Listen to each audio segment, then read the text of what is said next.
The cocklane ghost was a purported haunting that attracted mass public attention in 1762. The location was a lodging in Cocklane, a short road adjacent to London's Smithfield Market and a few minutes' walk from St. Paul's Cathedral. The event centered on three people: William Kent, a usurer from Norfolk; Richard Parsons, a parish clerk; and Parsons' daughter Elizabeth. Following the death during childbirth of Kent's wife, Elizabeth Lyons, he became romantically involved with her sister, Fanny. Canon law prevented the couple from marrying, but they nevertheless moved to London and lodged at the property in Cocklane, then owned by Parsons. Several accounts of strange knocking sounds and ghostly apparitions were reported, although for the most part they stopped after the couple moved out. But following Fanny's death from smallpox and Kent's successful legal action against Parsons over an outstanding debt, they resumed. Parsons claimed that Fanny's ghost haunted his property and later his daughter. Regular seances were held to determine scratching Fanny's motives. Cocklane was often made impassable by the throngs of interested bystanders.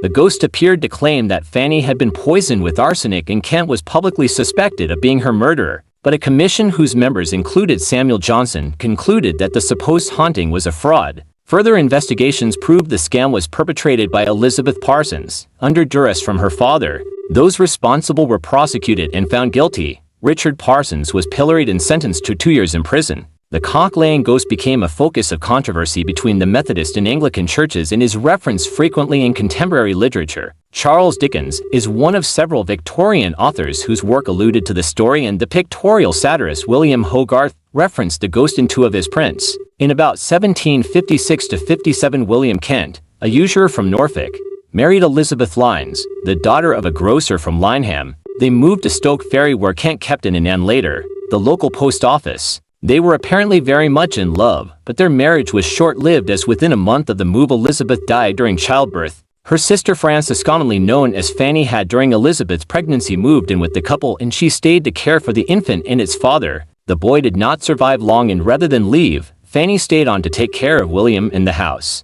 The two soon began a relationship, but canon law appeared to rule out marriage. When Kent traveled to London to seek advice, he was told that as Elizabeth had borne him a living son, a union with Fanny was impossible. In January 1759, therefore, he gave up the post office, left Fanny and moved to London, intending to purchase a place in some public office in the hope that business would erase that passion he had unfortunately indulged.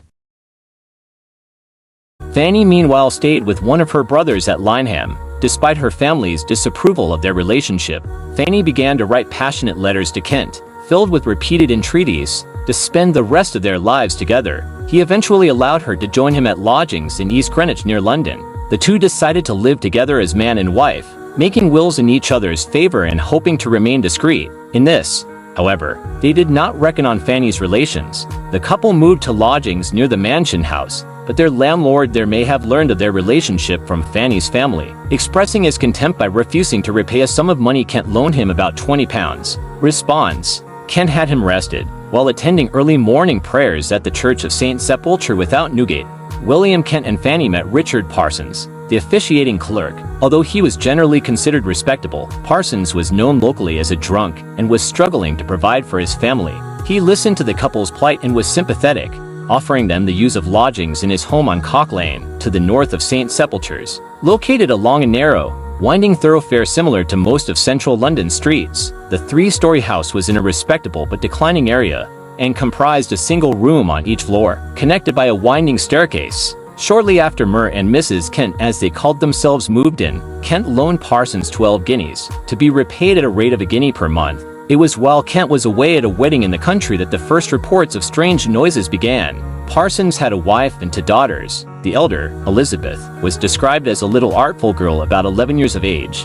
Kent asked Elizabeth to stay with Fanny, who was then several months into a pregnancy, and to share her bed while he was away. The two reported hearing scratching and rapping noises. These were attributed by Mrs. Parsons to a neighboring cobbler. Although when the noises recurred on a Sunday, Fanny asked if the cobbler was working that day. Mrs. Parsons told her he was not.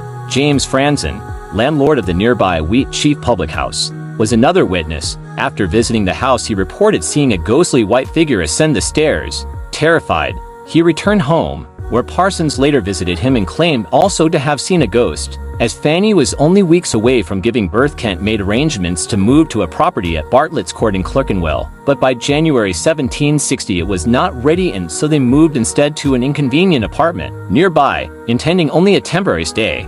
However, on the 25th of January, Fanny fell ill. The attending doctor diagnosed the early stages of an eruptive fever and agreed with Kent that their lodgings were inadequate for someone at so critical a stage of pregnancy. Fanny was therefore moved, by coach, to Bartlett's Court.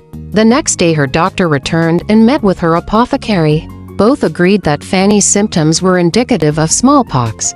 On hearing this, Fanny sent for an attorney to ensure the will she had made was in good order and that Kent would inherit her estate.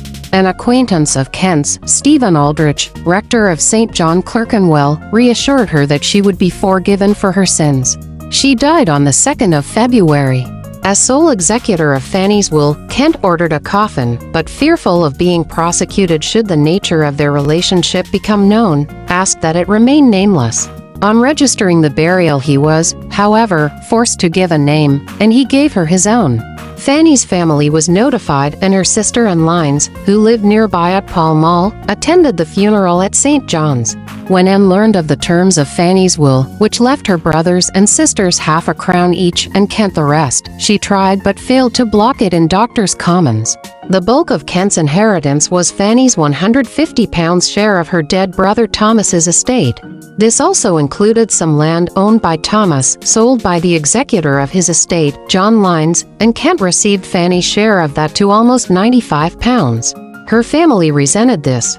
Legal problems with Lines's sale meant that each of Thomas's beneficiaries had to pay £45 in compensation to the purchaser, but Kent refused, claiming that he had already spent the money in settling Fanny's debts. In response to this, in October 1761, John Lines began proceedings against Kent in the Court of Chancery. Meanwhile, Kent became a stockbroker and remarried in 1761. Echoing the actions of Kent's previous landlord, Parsons had not repaid Kent's loan, of which about 3 guineas was outstanding, and Kent therefore instructed his solicitor to sue him. He managed to recover the debt by January 1762, just as the mysterious noises at Cocklane began again. Catherine Friend had lodged there shortly after the couple left, but moved out when she found the noises, which had returned intermittently and which were becoming more frequent, could not be stopped. They apparently emanated from Elizabeth Parsons, who also suffered fits, and the house was regularly disturbed by unexplained noises, likened at the time to the sound of a cat scratching a chair. Reportedly determined to discover their source, Richard Parsons had a carpenter remove the wainscoting around Elizabeth's bed. He approached John Moore, assistant preacher at St. Sepulchre's since 1754 and rector of St. Bartholomew the Great in West Smithfield since June 1761. The presence of one ghost, presumed to belong to Fanny's sister Elizabeth, had already been noted while Fanny lay dying, and the two concluded that the spirit now haunting Parsons' house must be that of Fanny Lines herself. The notion that a person's spirit might return from the dead to warn those still alive was a commonly held belief, and the presence of 2 apparently restless spirits was therefore an obvious sign to both men that each ghost had an important message to disclose. Parsons and Moore devised a method of communication, 1 knock for yes, 2 knocks for no. Using this system, the ghost appeared to claim that Fanny had been murdered. It was conjectured that the mysterious figure in white which so terrified James Franzen, presumed to be the ghost of Elizabeth, had appeared there to warn her sister of her impending death. As the first ghost had seemingly vanished, this charge against Kent that he murdered Elizabeth was never acted on, but through repeated questioning of Fanny's ghost it was divined that she had died not from the effects of smallpox, but rather from arsenic poisoning. The deadly toxin had apparently been administered by Kent about 2 hours before Fanny died, and now, it was supposed, her spirit wanted justice. Moore had heard from Parsons how Kent had pursued the debt he was owed, and he had also heard from Lines, who had complained that as Fanny's coffin lid was screwed down she had not been able to see her sister's corpse. Moore thought that Fanny's body might not show any visible signs of smallpox, and that if she had been poisoned, the lack of scarring would have been something Kent would rather keep hidden. As a clergyman with inclinations toward Methodism, he was inclined to trust the ghost, but for added support he enlisted the aid of Thomas Broughton, an early Methodist. Broughton visited Cock Lane on the 5th of January and left convinced the ghost was real. The story spread through London. The Public Ledger began to publish detailed accounts of the phenomenon, and Kent fell under public suspicion as a murderer.